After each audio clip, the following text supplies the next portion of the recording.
This is an examination of the hidden human condition. This is the Hidden Killers podcast with Tony Brueski. Quite an interesting Friday morning for you here at the Hidden Killers podcast and the True Crime Today newsroom. We are joined for the next two segments. We're going to drop one right now. Obviously, you're listening to it.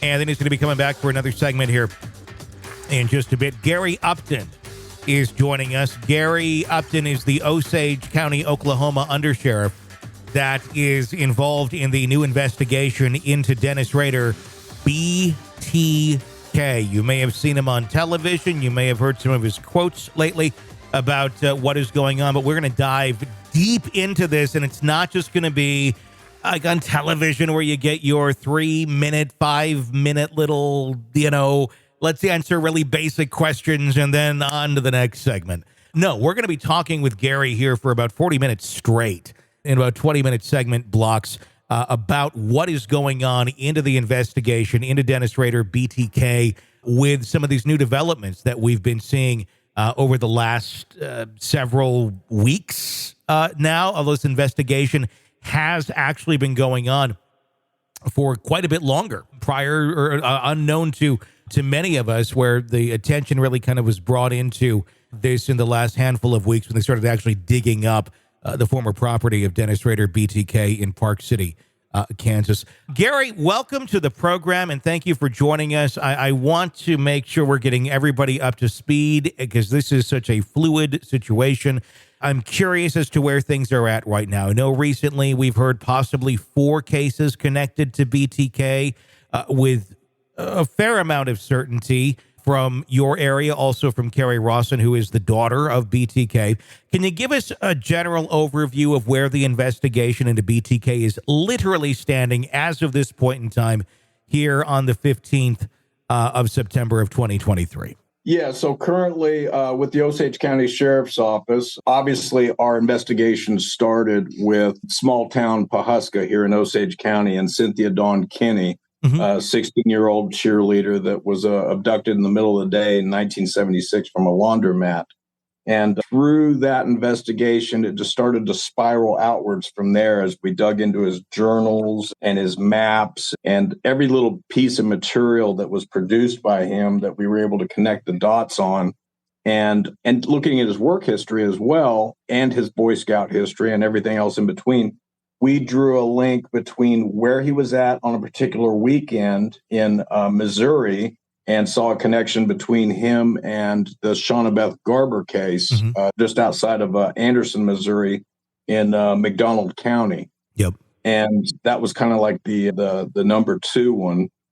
And, I feel pretty good about 4. There's some people that are counting upwards of 10 based on agencies that have come forward with really strong suspicions. And we see it too, but I feel confident talking about 4 for sure. Sure. So there's the Shawnabeth Garber that piggybacks on our original case. And then from there, we saw a lot of his writings that centered on Hays, Kansas. And he had a particular fondness for Hays, Kansas. There was a bar in Hays, Kansas that he was interested in and stalking. And there was I'm trying to remember her name. It just escaped me. But anyways, we worked with the Hays, Kansas Sheriff's Office there and seen some connections between their case and him in that particular area because she was abducted also in the middle of the day. Vehicle door was left open. Her jacket was found north of Hays, Kansas, neatly folded in a culvert. The car keys were still in the jacket, and it looked like an item of clothing that we suspect that he probably wanted to come back and get at a later point in time, but maybe it was, the law enforcement effort was probably too hot and he just kind of just ditched it, left it, never came back for it. But some of his journal writings indicated that he dug a grave that he had intended to use north of Hays, Kansas. That was in a different date and time than that actual disappearance in Hays. So that was number 3. Number 4, goes back to his actual interviews where he's talking with the Wichita police, and he's trying to confess to Sherry Baker, a black female, I think, from like around 1974. And they try to shut him down on that and tell him, no, we know you didn't do that one, and just basically moved on in the interview and actually tried to present some other ones to him. And he didn't take credit for these other ones that they were trying to present to him. To me, that kind of indicated he wasn't really trying to rack up numbers. Well, it's interesting. Yeah, because he said before, he doesn't want to take credit for someone else's work, as sick as that it sounds. I know. When we look at this and we go back, because my big question is this information, these journals, the writings that he has, they go way back. And a lot of these were sitting in evidence all the way back into 2008, where he's talking about hidey holes and the space underneath his shed in Park City. My big question is why now? Like, why are we suddenly looking into this now? What changed or what sparked this investigation to dig into some of these pieces where, like I said, seemingly the evidence has been sitting there for decades? Right. Well, it started here in Pawhuska, Osage County. Our sheriff, late in December in 2022, sometime around Christmas, some particular night, he had insomnia and he got up well past the middle of the night. It was like 3:30 in the morning. We joke around with them that we said, oh, you must have woke up at exactly 3:33, one of Dennis Rader's famous numbers that he loves. Yeah. But at any rate, he did wake up and he watched a Netflix documentary, Catching Killers, I think it was. It was season 2, and I can't remember the episode 1, Find, Torture, Kill. It was about BTK. And he sat all the way through that, and a light bulb came on. He realized how close Wichita and Park City was to Pawhuska. And then he saw also that Dennis Rader worked for ADT, started looking at our hometown case and the laundromat, and the fact that the bank across the street from the laundromat was being built at the time. And we also ascertained that 80% of the commercial businesses were using ADT. ADT had really cornered the market back in the early 70s. And it was kind of like one of those Southwestern Bell, Ma Bell kind of things until they kind of got broke up a little bit. Sure. So we knew with 80% certainty that, well, that bank probably had an ADT alarm installed, and Dennis Rader was a regional alarm installer at the time. And so there was a high likelihood that he could have been down in the area, most especially when we went through his journals and saw a particular journal entry from 1976, the same year that Cynthia Kinney turned up missing, in that same month and year time frame, titled Bad Wash Day. Yeah. And so it's a particular entry that literally talks about 2 different projects at once. He's talking about Project 17th Street, and then just a little further down in that entry, he kind of segues into Bad Laundry Day. And the reason why is because he was going to attempt a breaking and entering at a house on 17th Street. Pawhuska does have a 17th Street that's just literally just right up the street from this laundromat. And so we speculated, well, maybe there was a small dog or somebody was home, or he indicated in his entry too much noise. Yeah. So he decided to move on. And that's where later in that same entry, he talks about I think a brunette or somebody that he was watching at the laundromat. And most importantly, his notation of C9 in those entries is always a reference to his incomplete manuscript for a book he wanted to write and have put out upon his death. And C9 was shorthand for chapter 9, and chapter 9 was supposed to be for basically referencing and expanding upon all his successful hits or projects. And it's just interesting that he called everything a project. You know? Well, and to find that those incidences line up very well, obviously raising a lot of red flags to kind of connect those sort of dots. Granted, the murder happened back in 1976, so there's got to be a lot of challenges beyond just a normal case of trying to connect Dennis Rader to this, beyond kind of the surface things where it's like, well, it looks like he was pretty damn close when this person died, but obviously far more than that needs to be found. What and I know that there has been some things. There was talk, I know, of a green dress, a blanket, and some of those connections going back to some of those pictures that Dennis took of himself dressed in victims' clothing and such. Can you talk about that a little bit more? Extrapolate on that more of what are you seeing and what kind of evidence are you finding to really connect him more in that direction other than just he was doing ADT across the street? Right. Yeah. And as it started to spiral out from our actual victim into other victims, we determined that there was other victims in Oklahoma that he may have had access to. One in particular down around Muskogee.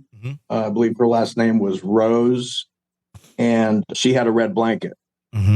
And what we saw in his Polaroids was a red blanket that he was fond of posing on in women's clothes.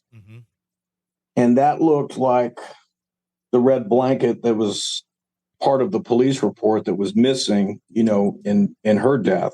We would like to gain access to the evidence. We will, we believe, soon. And if we find a red blanket sitting on the property room shelves, we would like to test it for DNA and see if it has her DNA on it. Because if she had that blanket in her possession with her boyfriend, they stayed in a hotel for quite some time over a weekend, and it was indicated that red blanket was there with them. We suspect that DNA will be on it, both from her and her boyfriend. And also, obviously, Dennis Rader will have it on him on there as well. But is that the type of connection that is really going to need to be made at this point? Either a DNA connection like that, or let's say there isn't DNA on it, but you can identify an item in one of those pictures that belonged to a victim. It could be one of many, obviously, and then something that Dennis Rader had in his possession. The other question would be if the item itself is even in evidence, or if it was just in the pictures themselves and connecting an item that somebody had 40 years ago with what Dennis took a picture of. That can't be an easy task. It's not, of course. And if we can't find the red blanket, obviously that's a part of that circumstantial evidence that we have a ton of. And it's enough to add to the bucket of circumstantial evidence and move for a grand jury or what have you, and let the chips fall where they may.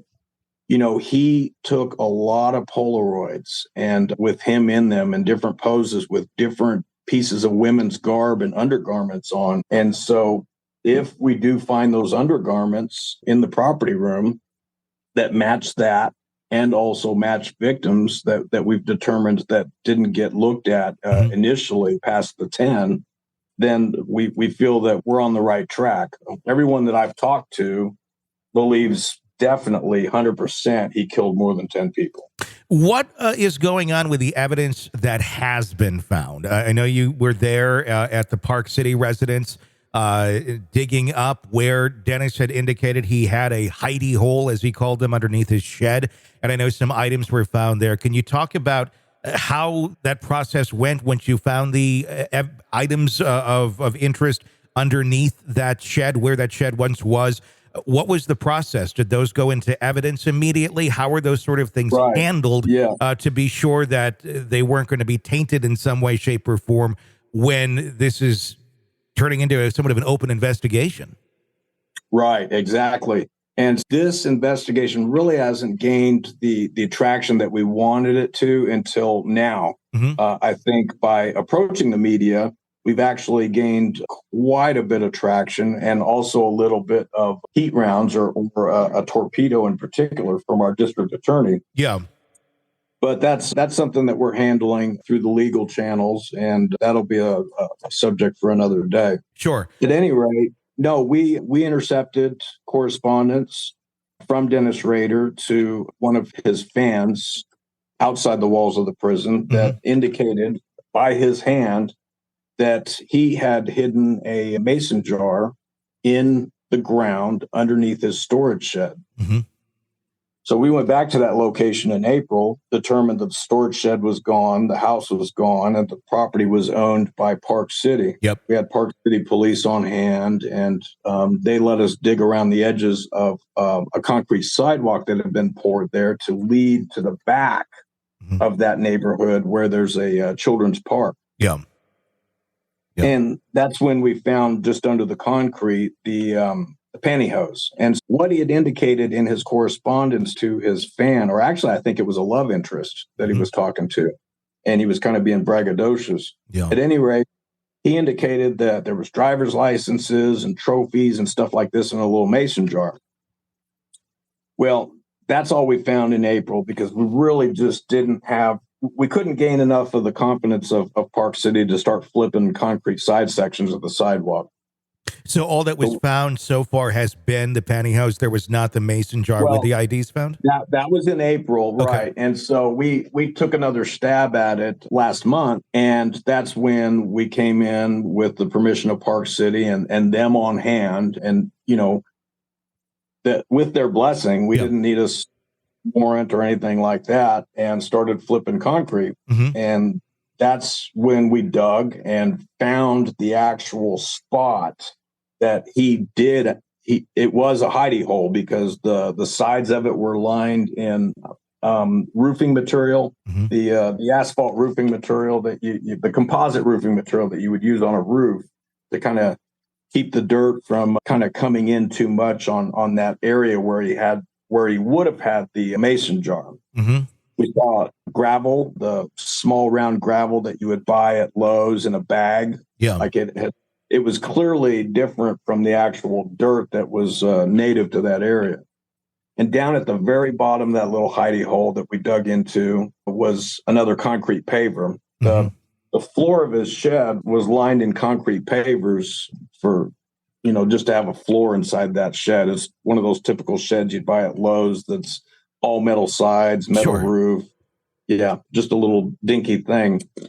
No jar there. And but we did find remnants of materials there, and little bits and pieces of some chains and some clearly women's personal effects that we believe would be trophy items. So we collected those, and those are in evidence and secure in our possession. And we are in the process of accessing the evidence that Wichita has, and that's what we're moving forward with, and it should just be a matter of time before that happens. Gary Upton, he's the Undersheriff of Osage County, Oklahoma, and we are going to continue our conversation with him in just a few minutes. Dropping on the feed is part 2 to that conversation. If you want to, be sure to press subscribe right now, wherever you download podcasts, you don't miss that. If you want an ad-free experience of everything we do, so you can listen to every single interview, number one, in advance of its public release, can be like 5-6 days in advance, plus no ads whatsoever. Become a premium subscriber to our channel, True Crime Today. Just go to the channel on Apple Podcasts, and you'll see the option right there to sign up. You can do monthly or yearly. You'll get access to everything ad-free, binge away, as literally we make it. It's there for you well in advance and with no commercials. That support helps keep this program on the air. More with Gary Upton coming up in just a few minutes. Press subscribe right now. I'm Tony Brueski. Stay with us.